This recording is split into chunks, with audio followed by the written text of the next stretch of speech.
Nah, yang meninggalkannya Nabi Adam memberi nama kepada anak-anaknya Nabi Sayyid dan Dewi Mulat.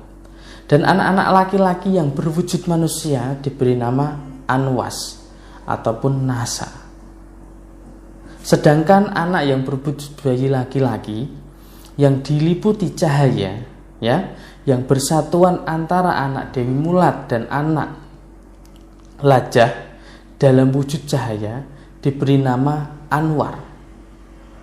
Nah, Sayyid Anwas sangat tekun beribadahnya kepada Allah SWT.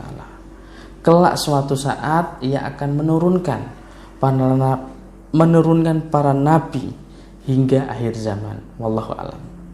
Sedang Sayyid Anwar sangat gemar berkelana dan menyepi diri hingga suatu saat ia bertemu dengan Jazil ataupun iblis dan berguru kepadanya.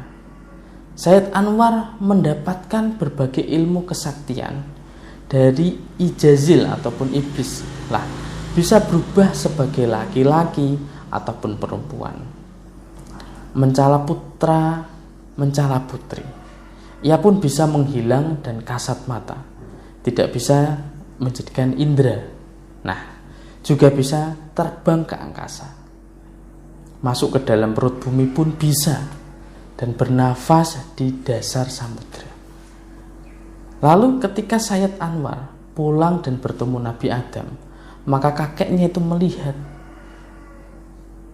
perubahan pada perilaku cucunya itu, Nabi Adam, bahwa perubahan itu dikarenakan ulah Jazil ataupun iblis tersebut.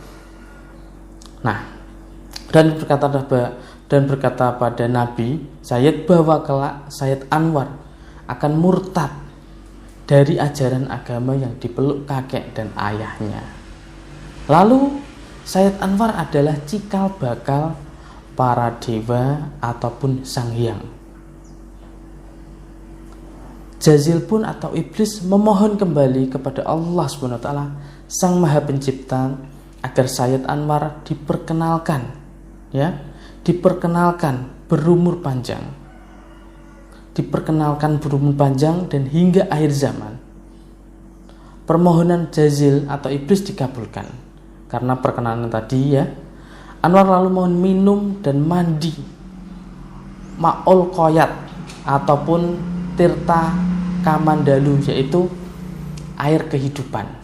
Nah, dari air kehidupan ini tadilah yang sudah diperkenankan oleh Allah Subhanahu wa taala, yang berasal dari intisari awan mendung yang telah dicurahkan dari atas langit oleh Jazil iblis tersebut.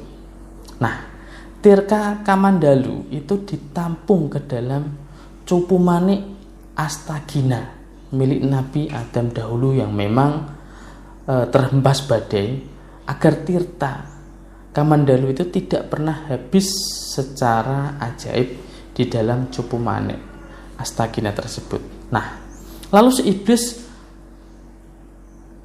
menganugerahkan cupu tersebut kepada Sayyid Anwar. Lalu atas kodrat Allah, Sayyid Anwar itu dipertemukan dengan pohon rewan atau pohon kehidupan Lata Mausadi ataupun Kalpataru Oyot Minang yang sekarang dikenal oleh masyarakat.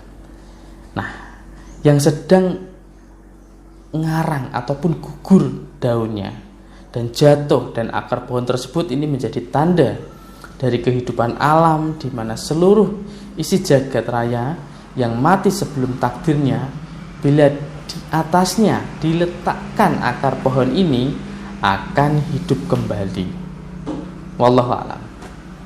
Namun Sayyid Anwar kemudian mengambil akar pohon tersebut dan kemudian menjadi salah satu pusaka para dewa oleh iblis, yaitu Sayyid Anwar mendapatkan sosotnya, yaitu mutiara, mustika, bola-bola kristal. Ratna dimulailah yang atas izin Allah, sesosok tersebut bisa untuk memandang seluruh isi jagat raya dan mengetahui atau membuat tiruan surga dan neraka.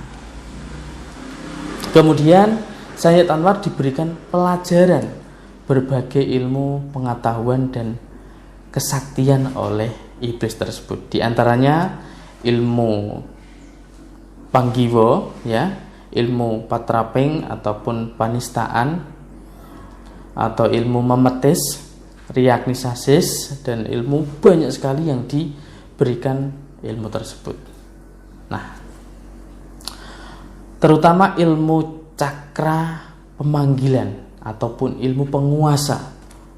Nah, waktu termasuk ilmu jangka ataupun ngerti sedurungi winaroh ataupun mengetahui tanpa tanda-tanda kejadian yang akan datang. Nah, itulah ilmu tadi yang sudah diberikan oleh iblis ke Sayyid Anwar.